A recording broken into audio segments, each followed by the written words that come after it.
Hello there. Graduate school is a trying time for many of us, myself included in that number. You have to transition from sort of an undergraduate mentality that you had in your bachelor's. Well, many of us. Some of us already had professional experience prior to going to graduate school, but not all of us, and I'd say many of us don't. But you're transitioning into becoming a professional, and that's a scary prospect. You're going to be the person who has all of the information, who is going to be advising people on what is going on, who's conducting research that no one else has done. No one else can fact check you. You are the expert. You need to be able to do things properly. You're also in an area of ambiguity. In my first semester of graduate school, I had a research design class where we were taught to design courses in research projects in one way, but I've heard other professors in that semester and in the following semester who espouse different opinions on the same topic, that perhaps it should be constructed as ABC instead of BCA, or that actually it's JFK instead of LMNOP. It's just, there are different opinions. And as a graduate student, you start to realize that that's the way the world is. There is ambiguity, and learning how to deal with that and justify the decisions you make can be very challenging. And it takes a lot of thought, and it's so easy to just stumble in and say, make an arbitrary choice, but it really is something that I think is worth pursuing and thinking about the choices you make, and whether it's your research design or where you research or how you do your statistical analysis or whatever the case may be for your field. But beyond that, you also have to worry about balance. Graduate school is a time where you'll be asked to do more than you have ever been asked to do. You're going to have to balance your responsibilities with whatever is going on in your life and your family and your classes and your assignments in those classes, and you have to balance it with whatever is going on in your job or your assistantship and whatever your supervisor is saying you need to do. And so it is very challenging. And on top of all of that, you're learning more than you ever have in more specificity than you ever have. I can't believe how much more specificity came in at a master's level than at a bachelor's level. Yes, there is a lot of the same material, but there's so much more detail to what we're learning that really makes for an additional challenge. And all of this comes together in an environment that often is fairly competitive. And I think that comes down to, in academia, on the student side and the professor side, you have a limited number of spots, either for PhD applicants or for professors. You have only so much money for grants, only so many journals that are worth publishing in, and because that's limited, there are only so many papers they can publish. And so it's a very competitive field. And there's a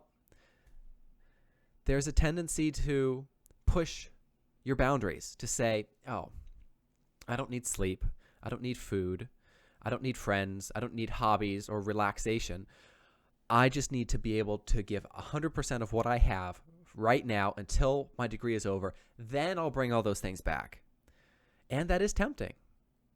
Perhaps you can do that, but I think many of us can't. I think that oftentimes boundaries are built on habit, and that we are what we repeatedly do. And so I think it's important to maintain your boundaries in graduate school, that you find out how much you can work in a week. For me, I could work 70 hours in a week, but only if I got my weekend off. If I had to work through the weekend, I would get less done in the weekend than I had during the week. And the following week, where I didn't have any break leading into it, I'd be down maybe 40 or 50 hours where I could work. And on those hours, my head would start to get foggy and I'd start to hit a wall of, oh, man, I just can't do any more of this. And I think that it's important to say, this is how much I can work. And you might not know initially, but go out, see how much you can do. Start with a trial number. Maybe I'm going to work 50 hours this week and no work after 10 p.m. Something like that, something simple. And keep it flexible. So you can say, this just doesn't work for me, try something else. I think that in the long run, it'll help prevent burnout if you have boundaries for when you'll work and when you won't.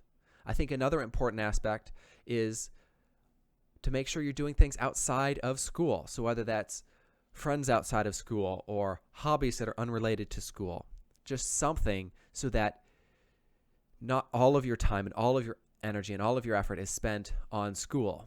You need some time to unwind. For me, this was learning German and reading books unrelated to school.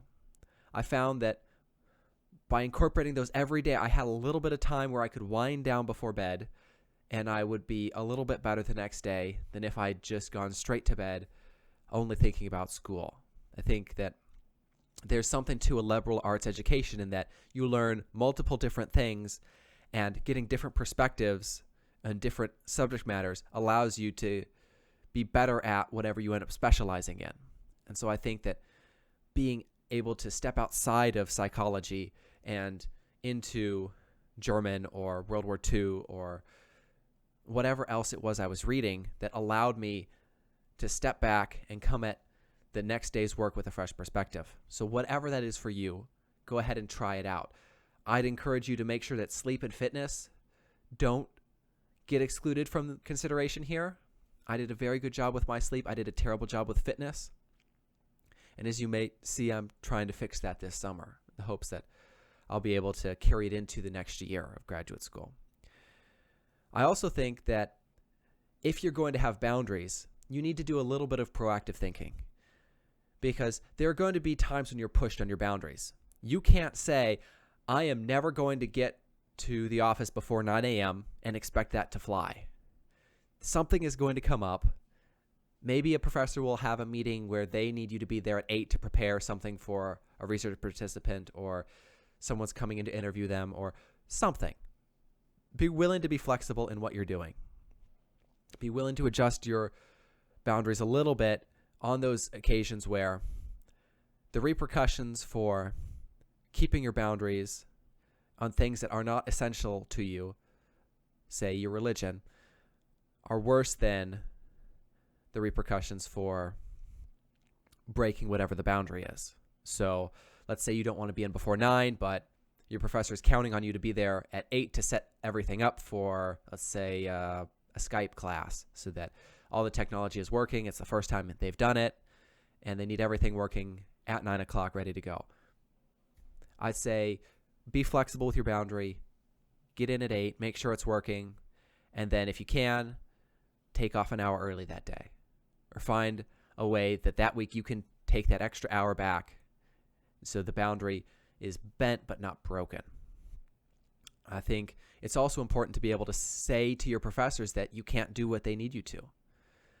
And this could be as simple as saying, well, let's give a scenario. So let's say a professor says they need something by Monday at 9 a.m. And you were going to be taking the weekend off to go hang out with friends. And you tell your professor, hey, I can't do it by 9 a.m. Monday, but like you wanted, but I can have it by noon on Tuesday. Does that work for you? And oftentimes you'll be able to get that. But there are two things that I think play into professors having flexibility with you. The first is, are you willing to ask for it? If you can ask for it in a way that says, that's kind and respectful. If I had said, hey, that's ridiculous. There's no way I can do that on Monday. I told you I was going to be gone this weekend, and I can't help you with that. That's going to get you a worse response than the previous response of, hey, I can't do it by hen. Here's a time when I can do it by. Does that still work for you? So you're providing a time that's hopefully as close to their time as you can fit it. And you're giving them an out so that they can say, oh, yeah, the extra day, 27 hours after when I had initially said I'd want it, that's fine. We've talked about this. You're not telling me at 9 a.m. when it's due that you won't have it for another 27 hours. We've arranged it beforehand. That's fine. And I think the second thing that plays into it is when you're working for this professor on their deadlines and any grading or research you have them for, are you reliable? Do you get the things that they ask you to do back to them when they ask or before they ask? Do they know that you do a good job on the work that they've asked you to do? I think if you have those two things of you work with their schedule, you give them an idea of where you will be able to do it, and you do that in a kind, respectful way, and you go ahead and you say, hey, I'm good at what you show them rather that you're good at what you do, you value what you do, you're willing to make sure that they succeed by meeting or exceeding. Yeah, let's go with exceeding their deadlines and being early on things so that they realize that you're a serious person who isn't just saying, hey, I can't do it by Monday because you don't want to, but because you have something else in there. And then if you go in and they ask more questions about it, you can say, yes, I have plans. I'm going to be away this weekend. Otherwise, I'd be sure to have it to you by Monday. But these are plans with friends I haven't seen in a while. I really don't want to miss it. And I'd say most people would be willing to change their schedule if they have any flexibility. And oftentimes, professors have flexibility in when they need things for. They don't ask you to give it to them by the last minute.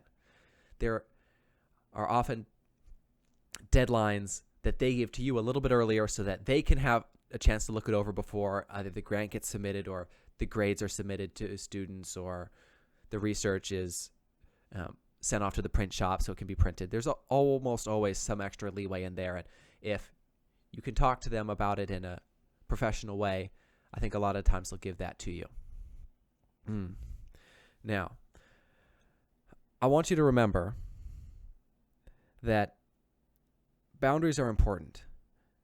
You can't always keep them perfectly, but you can set them up and try to keep them consistent so that if you bend it in one way at one time, you can bend it back in another way the other time.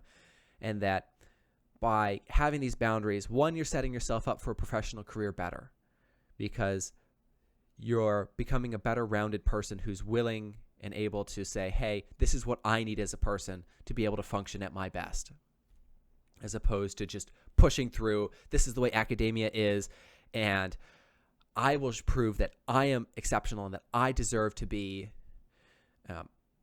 a doctor or a lawyer or a clinical psychologist or whatever it is, and that anybody who can't is so much dross that is impurities that should be ridded from the pool of doctors or lawyers or clinical psychologists who just aren't able to hold up to the stresses. And I don't think that's right, because as a doctor or a lawyer or a clinical psychologist, there is stress, but it's not all the time. You have a life. Maybe not every week you have a life. You might be on call for a week or two in a row as a doctor. But there are days when you get to have a life. And it's important that you build that up so that you can actually take advantage of that when they're there. I hope you set up boundaries. I think they'll be a great help to you in avoiding burnout and transitioning to a professional life after graduate school. Be prepared to defend your boundaries, but also to bend and to be willing to communicate with people who are asking you to bend them so that they can understand why you are trying to keep that boundary in place. And I think that if you're doing all of that and you're paying attention to when bending your boundary is the right choice, that you'll do just fine. So until next time, cheers.